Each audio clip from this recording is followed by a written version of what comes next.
Rien de plus dangereux que quelqu'un qui n'a rien à perdre. La française Surya Bonali sait qu'elle ne gagnera pas cette compétition de patinage artistique. Alors, sur la glace, elle accélère, prend son impulsion et... J'ai dit dangereux? Non, prodigieux. Elle envoie un salto arrière parfait, un geste interdit tellement le risque de blessure est grand. Et surtout, une réception sur un seul pied. Personne n'a jamais fait ça et personne ne réussira à le refaire. Surya ne patine plus pour la médaille, elle veut juste faire rêver un petit peu le public. Le geste ne plaît pas du tout aux juges, sanction immédiate, elle chute encore un peu plus au classement. Depuis 2024, le salto arrière est de nouveau autorisé en compétition et tous s'entraînent à refaire son exploit. Un petit scandale, mais une très belle histoire, sauf que dans ce sport-là, les histoires se finissent rarement aussi bien, car c'est... Le sport le plus touché par les scandales. Quand on parle de patinage artistique, on pense grâce et perfection, mais parfois c'est tout l'inverse. Prenons le cas des Jeux de Lillehammer en 94. Jane Torvill et Christopher Dean sont sur la glace, ce sont des légendes, 10 ans plus tôt, ils avaient marqué l'histoire avec une note parfaite, un exploit jamais vu. Alors, ils reviennent pour une dernière danse olympique, et leur programme est splendide. Le public est conquis,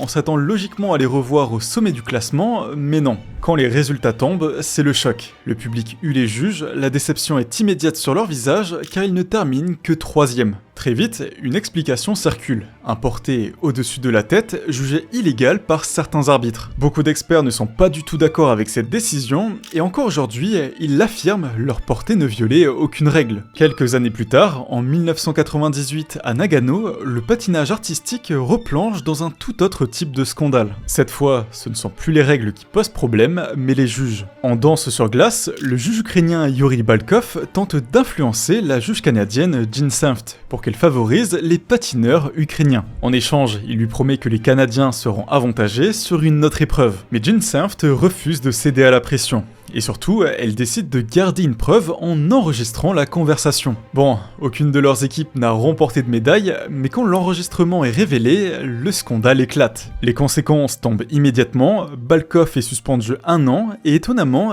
Jean Senft est elle aussi sanctionnée 6 mois. Suite à ça, l'un des hommes forts du CIO prend la parole. Il explique que si le patinage ne se réforme pas en profondeur, la danse sur glace pourrait perdre son statut olympique. Et c'est bien parti, car 4 ans plus tard, le patinage pose encore problème. Direction Salt Lake City en 2002. Tout le monde retient son souffle devant la performance des Canadiens. Leur programme est d'une propreté presque irréelle, sans accroc, une impression de maîtrise totale. Dans la cabine des commentateurs, on est déjà en train de parler d'or comme d'une évidence, mais les notes tombent et les Canadiens sont 2e. L'or est attribué à la paire russe malgré une erreur technique visible pendant leur passage. Quelque chose ne tourne pas rond et très vite, les soupçons se confirment. La juge française Marie-Reine Le Gougne finit par avouer. Elle a subi des pressions pour voter en faveur des Russes dans le cadre d'un accord entre fédérations. Le scandale prend une ampleur mondiale et le CIO n'a plus le choix. Pour la première fois de l'histoire, 2 médailles d'or sont attribuées pour la même épreuve. Les Canadiens montent finalement eux aussi sur la plus haute marche du podium, plusieurs jours après la compétition, lors d'une cérémonie improvisée presque surréaliste. La juge française est suspendue 3 ans, et surtout, cet événement va provoquer une réforme complète du système de notation du patinage artistique, pour éviter que ce genre de manipulation soit à nouveau possible. Alors, avant de passer à la suite, impossible de ne pas citer Tonya Harding, impliquée dans l'agression de sa rivale Nancy Kerrigan pour tenter de l'empêcher d'aller aux Jeux de 94. Cette histoire, on l'a déjà racontée en détail dans une autre vidéo qu'on vous invite à aller voir, donc on change de registre. Jusqu'où peut-on aller pour gagner ? Juste avant une descente de bobsleigh, les pilotes américains sentent que leur engin ne réagit pas normalement. Ils inspectent la machine et là, ils comprennent. La direction a été sabotée. Quelqu'un a trafiqué le mécanisme pendant la nuit. Ils réussissent à réparer à temps et personne ne se blesse, mais les coupables ne sont pas identifiés. Ce n'est que bien plus tard qu'un chauffeur de camion finira par reconnaître être à l'origine des dégâts, affirmant les avoir causés par accident en reculant. Difficile de savoir s'il disait vrai. Malgré cet acte, les Américains repartent quand même des Jeux de 1948 avec 3 médailles en bobsleigh, dont une en or. Quelques années plus tard, même sport, sauf que la polémique vient d'ailleurs. Cette fois, le problème est visible à l'œil nu, et surtout sur la balance. À Oslo, les équipes observent le bobsleigh allemand qui est énorme, bien plus lourd que tous les autres. Avec les 4 athlètes à l'intérieur, l'ensemble dépasse les 474 kg. En face, les États-Unis sont à 417 kg, la Suisse à 408. Forcément, ça change tout. Ça donne plus de stabilité stabilité, plus d'inertie dans les lignes droites et un avantage évident à haute vitesse. Alors, sans surprise, l'Allemagne décroche l'or en bob à 2 et aussi en bob à 4. Très vite, les protestations montent, les équipes adverses crient à l'avantage déloyal, mais le problème, c'est le règlement. À l'époque, aucune limite de poids n'existe encore, donc impossible de les sanctionner. Le CIO est obligé d'intervenir après coup et une limite de poids maximale est officiellement imposée au bobsleigh. Mais ailleurs, sur la glace, certains vont trouver des idées encore plus farfelues pour gagner. Direction Grenoble en 1968, pour l'épreuve de luge féminine individuelle. Les Allemandes de l'Est arrivent en immense favorite.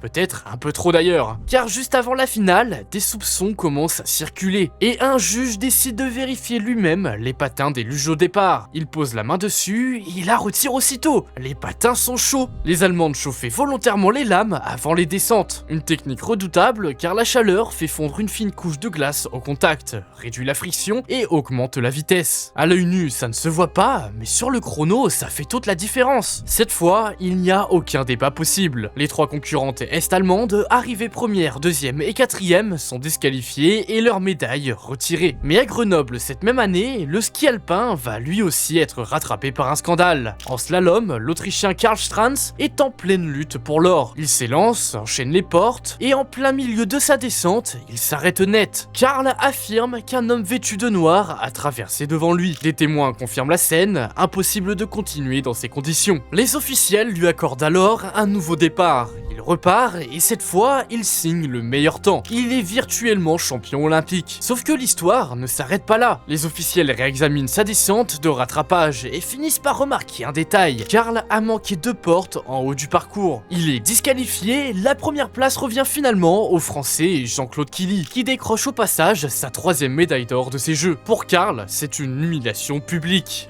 Mais ce n'est que le début. 4 ans plus tard, en 1972, il est de retour à Sapporo. À l'époque, les Jeux Olympiques sont encore officiellement réservés aux amateurs. Or, Karl est devenu une immense star du ski mondial. Il vit de ses contrats avec des marques d'équipement, il gagne l'équivalent de 50 000 $ par an, une somme énorme pour l'époque. Tout le monde le sait, mais jusqu'ici, on laissait faire. Cette fois, le président du CIO, Avery Brundage, tranche. Pour lui, Karl est un professionnel. Il est exclu des Jeux de Sapporo avant même de pouvoir concourir. La décision déclenche immédiatement une énorme vague de colère en Autriche, entre manifestations, protestations ou accusations d'hypocrisie. Et surtout, cette affaire va précipiter la fin de l'amateurisme strict aux Jeux. Mais très souvent, les plus grands scandales ne sont pas toujours sportifs, ils sont souvent administratifs. Les plus gros scandales d'organisation. Au début des années 70, les États-Unis décrochent l'organisation des Jeux d'hiver à Denver. Près de 80% des installations existent déjà, il ne reste plus qu'à finaliser le reste, sauf qu'un détail va tout faire exploser,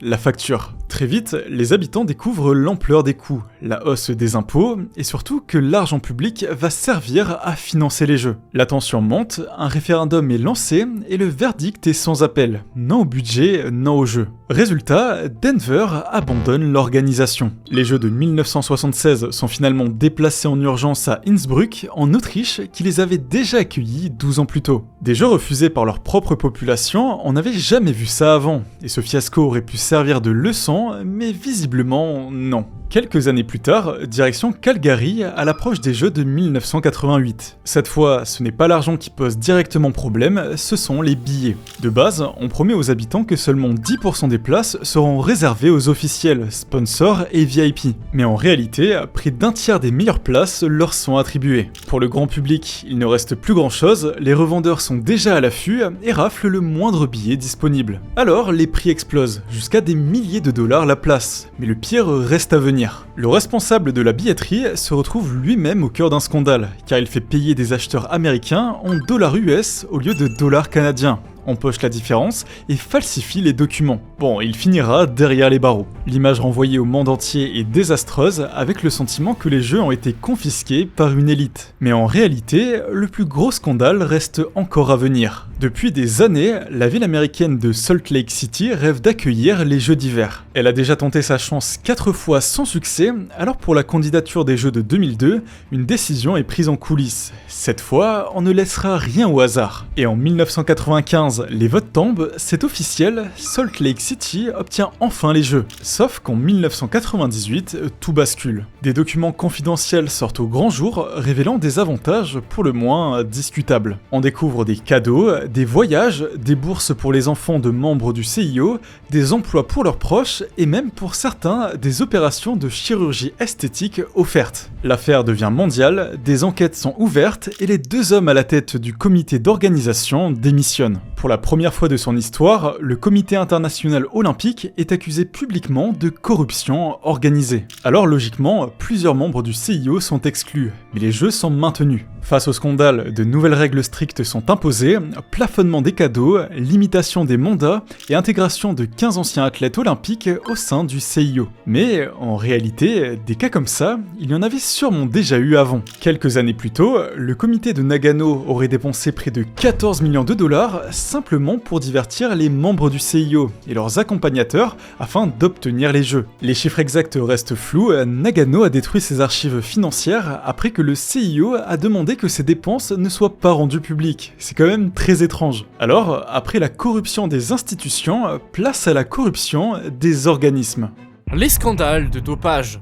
Pendant longtemps, on a surtout associé le dopage aux Jeux Olympiques d'été, sauf qu'en réalité, l'hiver n'a jamais été totalement épargné non plus. Avant de plonger dans les affaires les plus sombres, il y a d'abord quelques histoires presque amusantes. À Nagano, en 1998, le snowboard vient tout juste de faire son entrée aux Jeux. L'ambiance est cool, le public découvre la discipline. Et un Canadien de 26 ans, Rosreba Glati, devient le tout premier champion olympique de la discipline. Sauf que quelques heures plus tard, il est contrôlé positif au THC, la principale substance psychoactive contenue dans le cannabis. Sa médaille d'or lui est retirée aussi vite qu'elle lui a été remise. Mais il se défend, il jure de ne pas avoir fumé et parle d'une simple exposition passive à cause de proches qui fumaient autour de lui. Ce qui va le sauver, ce n'est pas son explication, c'est le règlement. À l'époque, le cannabis n'est pas officiellement interdit. Donc après plusieurs jours de flou juridique, sa médaille lui est rendue. 8 ans plus tard, arrive un autre personnage haut en couleur, l'américain Bud Miller. C'est une star du ski avec un talent immense et un côté rebelle. Et juste avant les Jeux de Turin en 2006, il lâche à la télévision qu'il lui est déjà arrivé de skier en état d'ivresse. Bon, après, le public a très mal réagi, tout comme les sponsors et entraîneurs. Ils ont tous remis en question son sérieux et son engagement, alors il s'excuse rapidement et revient sur ses propos. Mais cette histoire paraît presque anodine à côté d'un autre scandale qui a éclaté la même année. Au cœur des Jeux, les autorités italiennes débarquent dans les logements de l'équipe d'Autriche. Et ce qu'ils découvrent dépasse largement le cadre d'un simple contrôle de routine. Il y a des seringues, des poches de sang et un matériel de transfusion. Très vite, les enquêteurs parlent de dopage sanguin. Le principe est glaçant, les athlètes prélèvent leur propre sang à l'avance, le stockent, puis se le réinjectent juste avant de concourir pour augmenter artificiellement l'oxygénation, et puis booster leur endurance. Évidemment, quand l'affaire éclate au grand jour, le scandale est immense, et les 6 athlètes autrichiens sont bannis à vie des Jeux Olympiques. L'image des sports d'endurance d'hiver est profondément entachée, et pourtant, ce n'était encore que le début. En 2014, les Jeux d'hiver auraient pu avoir lieu à Salzbourg, en Autriche. Mais suite à ce scandale, le rêve s'effondre. C'est finalement Sotchi, en Russie, qui est choisi. Un choix qui résume l'un des chapitres les plus sombres de toute l'histoire olympique. Car avant même de parler dopage, Sotchi est déjà un concentré de polémique. D'abord, le contexte historique et politique. La ville est bâtie sur des terres marquées par le génocide des Circassiens au 19e siècle. Pour leurs descendants, organiser les Jeux ici, l'année du 150e anniversaire de leur extermination est vécue comme une provocation. Ils demandent l'annulation ou au minimum des excuses, mais ne seront jamais entendus. Puis viennent les droits humains. Des milliers d'ouvriers, souvent migrants, travaillent sur les chantiers dans des conditions dénoncées par de nombreuses ONG. Salaires impayés, logements insalubres, accidents passés sous silence, des habitants sont même expulsés sans aucune compensation. Et puis, il y a les lois anti-LGBT. Quelques mois avant les Jeux, la Russie adopte une loi interdisant la propagande homosexuelle. Concrètement, afficher un drapeau arc-en-ciel, parler d'homosexualité en public ou simplement s'embrasser peut devenir un délit. Des athlètes ont peur de venir, les sponsors sont sous pression et des gouvernements organisent des boycotts diplomatiques. Et encore, je n'ai pas pu citer tous les scandales, mais bref. Pour être clair, les jeux se tiennent dans un climat de tension jamais vu. À ce stade-là, Sochi est déjà l'un des jeux les plus controversés de toute l'histoire, avant même que le moindre sportif ne chausse ses skis. Et pourtant, tout ça va être éclipsé par un scandale bien plus massif. En 2016, 2 ans après les jeux, un homme prend la parole. Il s'agit de Grigori Rodchenkov, l'ancien directeur du laboratoire antidopage russe. C'est l'homme qui était censé attraper les tricheurs et ce qu'il révèle n'est pas croyable. Après la catastrophe sportive des Jeux de Vancouver en 2010, où la Russie n'avait décroché que 3 médailles d'or, il explique qu'un véritable programme de dopage d'État est mis en place. Tout est planifié, organisé et couvert par les plus hautes sphères du pouvoir. Des produits sont distribués méthodiquement aux athlètes, des tests positifs dissimulés et des échantillons d'urine remplacés en pleine nuit. Il raconte même l'existence d'un trou dans le mur du laboratoire, par laquelle des agents des services secrets échangeaient les échantillons sales contre des échantillons propres. Un scénario digne d'un film d'espionnage, sauf que tout est réel. Le chiffre donne le vertige. Plus de 1000 athlètes russes auraient bénéficié de ce système, été comme hiver. Des dizaines de médailles sont retirées et des soi-disant champions sont déchus. Pour la première fois, ce n'est plus un sportif, un entraîneur ou un médecin qui est accusé. C'est tout un pays. Alors, la sanction tombe. La Russie est bannie des Jeux de 2018, ses athlètes devront concourir sous bannière neutre, sans drapeau et sans hymne. Alors, se souvenir de ces scandales, ce n'est peut-être pas une mauvaise chose. Au contraire, ça peut aider à construire des jeux plus justes où seule la performance comptera.